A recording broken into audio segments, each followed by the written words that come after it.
The Mets, pulling off yet another stunning late-inning victory Saturday, this time 6-2 over the Philadelphia Phillies in Game 1 of the National League Division Series, were acting as if they just played a spring training game. There was no loud laughter, no screams, just an eerie calm in the clubhouse.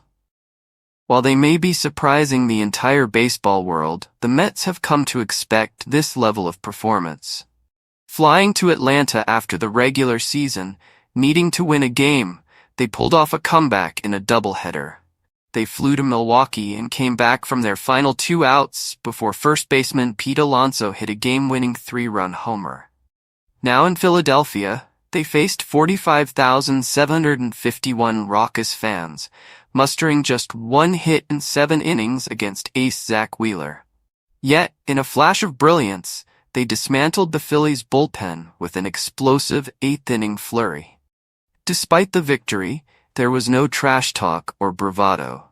Manager Carlos Mendoza urged caution, stating, "It's one game. We've got to come back and do it again."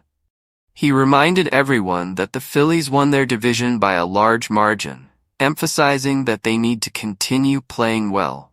This was a game that could haunt the Phillies all winter, reminiscent of last year when they lost crucial games after holding a lead in the NLCS. Wheeler pitched brilliantly, lowering his postseason ERA to 2.18. With only 1 hit allowed in 7 innings and 9 strikeouts. He was unhittable, shortstop Francisco Lindor remarked, and Mets DH JD Martinez echoed that sentiment, noting the need to get Wheeler out of the game. When Wheeler left the game, the Mets transformed. They scored 5 runs in the 8th inning against 3 different relievers, including all-stars Jeff Hoffman and Matt Strom. When you're only down 1 run, you're able to think small and try to push that 1 run across, said left fielder Brandon Nimmo. Their small ball approach, which didn't rely on home runs, highlighted their strategic thinking. Even though they didn't visibly celebrate Wheeler's exit, it was a turning point. To be able to get to him, at least not let him throw a complete game, that's kind of a win in that situation, Nimmo explained.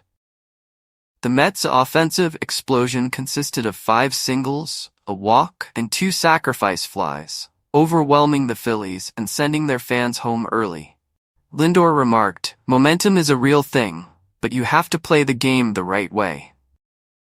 This season has been a roller coaster for the Mets, starting with a 24-35 record on June 2nd and then going 65-38 the rest of the way, finishing strong in October. Nimmo believes in momentum and confidence, saying, "We have confidence right now."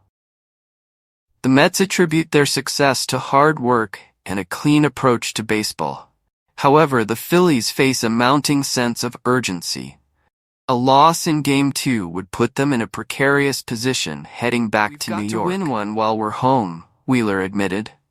The pressure is on the Phillies as they prepare for a must-win game against young starter Christopher Sanchez instead of veteran Aaron Nola. The stakes are high, and we'll soon find out how Philadelphia responds. Otherwise, they risk spending their winter reflecting on the Mets' magical run.